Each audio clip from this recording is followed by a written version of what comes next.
This channel does not promote any violent, harmful, or illegal activities. All content provided by this channel is meant for an education purpose only. তৃণমূলের ডামাডোলের মাঝে BJP প্রার্থীরা কিন্তু ইতিমধ্যেই কোমর বেঁধে রাস্তায় নেমে পড়েছেন, প্রচার করছেন। বিরোধী দলনেতা শুভেন্দু অধিকারীকে সঙ্গে নিয়ে মিছিল করেন হিরণ। প্রচারের প্রার্থীর অস্ত্র ঘাটাল মাস্টার প্ল্যান। নির্বাচনে জিতে 1 মাসের মধ্যে ঘাটাল মাস্টার প্ল্যানের কাজ শুরু করার প্রতিশ্রুতি বিজেপি প্রার্থী হিরণ চট্টোপাধ্যায়ের। কিলোমিটার রেল লাইন আছে, যে রেল লাইনের জন্য 5টা চিঠি অশ্বিনী বৈষ্ণব লিখেছেন 61টা প্রজেক্টের উপরে, যার মধ্যে ঘাটাল আছে। তার জমি দেয়নি আমরা। মমতা ব্যানার্জির ঘাটালের প্রতি এই বিদ্বেষমূলক আচরণের নিন্দা জানিয়ে মিছিল করেছি। আমরা মিছিল করেছি মমতা ব্যানার্জির আর কত ভোট লাগবে, তারপরে ঘাটাল মাস্টার প্ল্যান হবে।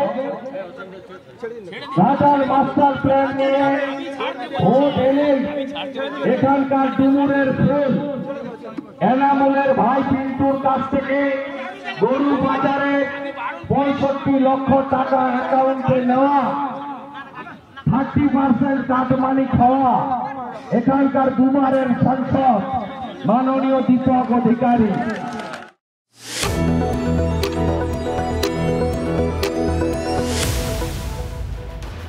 এদিকে বুধবার ফের বঙ্গে প্রধানমন্ত্রী নরেন্দ্র মোদী, বারাসাতে সভা, আর এই সভা ঘিরে প্রত্যাশার পারদ তুঙ্গে। সংশোধিত নাগরিকত্ব আইন চালু নিয়ে বড় কোনো ঘোষণা হতে পারে, সেই অপেক্ষায় বিজেপি নেতা থেকে মতুয়া নমশূদ্ররা।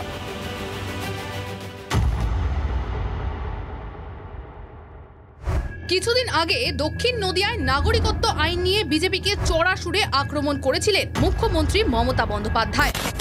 নির্বাচনের আগে কিছু লোক আসে, মিথ্যে বলে, উল্টো পাল্টা বলে, মানুষকে ভুল বোঝায়। তাদের ভুল চক্রান্তে পা দেবেন না। বিজেপির হাতে থাকা রানাঘাট কেন্দ্রে দলের অনেক নেতাকর্মীর আশা ছিল প্রধানমন্ত্রী তার জবাব দেবেন, কিন্তু কৃষ্ণনগরে জনসভা থেকে সিএএ নিয়ে একটি শব্দ উচ্চারণ করেননি প্রধানমন্ত্রী। 6 মার্চ বুধবার বারাসাতে ফের জনসভা করবেন নরেন্দ্র মোদী। এবার সেই সভা ঘিরে বিজেপির নেতাকর্মীদের উন্মাদনা তুঙ্গে। বারাসাতের মঞ্চ থেকেই সিএএ নিয়ে ভালো বার্তা দিতে পারেন প্রধানমন্ত্রী, আশাবাদী স্থানীয় বিজেপি নেতৃত্ব। সিএএ যেটা হবে শোনা যাচ্ছে, সেটা শোনা যাচ্ছে না, যে কোনো মুহূর্তে ঘোষণা হয়ে যেতে পারে। এটাই আমাদের আলাদা করে পাওনা, এবং বিরোধীরা যে অপপ্রচার করছে সেটা অপপ্রচার অবসান ঘটবে। 2014 সালে লোকসভা ভোটের আগে কৃষ্ণনগরে দাঁড়িয়ে উদ্বাস্তুদের নাগরিকত্ব দেওয়ার কথা ঘোষণা করেছিলেন মোদী। 2019 সালে বিজেপি দ্বিতীয়বার ক্ষমতায় আসার পর সংসদের 2 কক্ষকে পাশ হয়েছিল নাগরিক সংশোধনী বিল। মাঝে কেটে গেছে 4 বছর। দরজায় কড়া নাড়ছে আরও একটি লোকসভা নির্বাচন। গত মাসেই কেন্দ্রীয় স্বরাষ্ট্রমন্ত্রী অমিত শাহ বলেছিলেন, सीएए देश का कानून है, इसको कोई रोक नहीं सकता और हम सीएए को लागू कर তাই মতুয়া সম্প্রদায়ও সিএএ কার্যকর করা নিয়ে আশাবাদী। আমাদের তো অবশ্যই প্রত্যাশা থাকবে, সিএনএ উনি বলবেন। আর এখন প্রত্যাশা করে কি, আমাদের তো হয়ে গেছে, আমাদের ইমপ্লিমেন্ট পাস হয়ে গেছে। আমাদের এই মার্চ মাসের আমাদের শান্তনু ঠাকুর, আমাদের যিনি মতুয়া মহাসংঘের সংঘাধিপতি, তিনিও আমাদের বলে দিয়েছেন। এখন এটা শুধু চালু হওয়ার অপেক্ষা। বিজেপি নেতৃত্বের দাবি, 370 ধারা রদ থেকে অযোধ্যায় রাম মন্দির নির্মাণ করে কথা রেখেছে মোদী সরকার। সিএএ আইন কার্যকর হওয়া সময়ের অপেক্ষা। হাওয়াটাকে গরম করেছে কিছু অর্ধশিক্ষিত মানুষ, যারা সিএএ সম্পর্কে স্পষ্ট ধারণা নেই।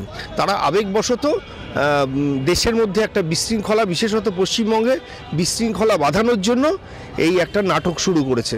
এই নাটকে কিছু হবে না, সিএএ লাগু হবে। পঞ্চায়েত ভোট হোক বা লোকসভা নির্বাচন, বাংলায় মতুয়া ভোট বরাবরই অন্যতম ফ্যাক্টর। এ রাজ্যে 6টি লোকসভা আসনে মতুয়াদের ভালো রকমের উপস্থিতি লক্ষ্য করা যায়।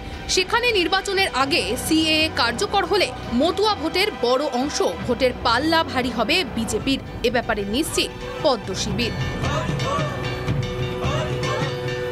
যে প্রসঙ্গ বারবার ঘুরে ফিরে আসছে সেটা হলো সিএ। এই জেলার অন্যতম নেতৃত্ব বিজেপির মন্ত্রী, কেন্দ্রীয় মন্ত্রী, বিজেপি নেতা শান্তনু ঠাকুর, তিনি ইতিমধ্যেই দিল্লি গেছেন প্রধানমন্ত্রীর এই সভাতে সিএ সংক্রান্ত বিষয় যাতে উঠে আসে সে বিষয়ে দেখভাল করবার জন্য। পাশাপাশি অনেকেই মনে করছেন মতুয়া ভক্ত থেকে বিজেপি কর্মী সমর্থক হয়তো এই মঞ্চ থেকেই সিএ ঘোষণা হয়ে যেতে পারে। অর্থাৎ সিএ নিয়ে উত্তর 24 পরগনা জেলা জুড়ে বিজেপি কর্মী সমর্থক থেকে মতুয়া ভক্তদের মধ্যে একটা আশা রয়েছে। টিভি9 বাংলার জন্য সুকান্ত মণ্ডলের সঙ্গে দীপঙ্কর দাসের রিপোর্ট, উত্তর 24 পরগনা। এসএসসি নিয়োগ দুর্নীতি মামলায় ফের আদালতে প্রশ্নের মুখে রাজ্যের ভূমিকা। অভিযুক্তদের বিরুদ্ধে চার্জশিট দেওয়া হয়েছে, আদালতে দাবি সিবিআই এর। কিন্তু সরকারি আধিকারিকদের ক্ষেত্রে চার্জ ফ্রেমের জন্য এখনো রাজ্যের অনুমতি মেলেনি।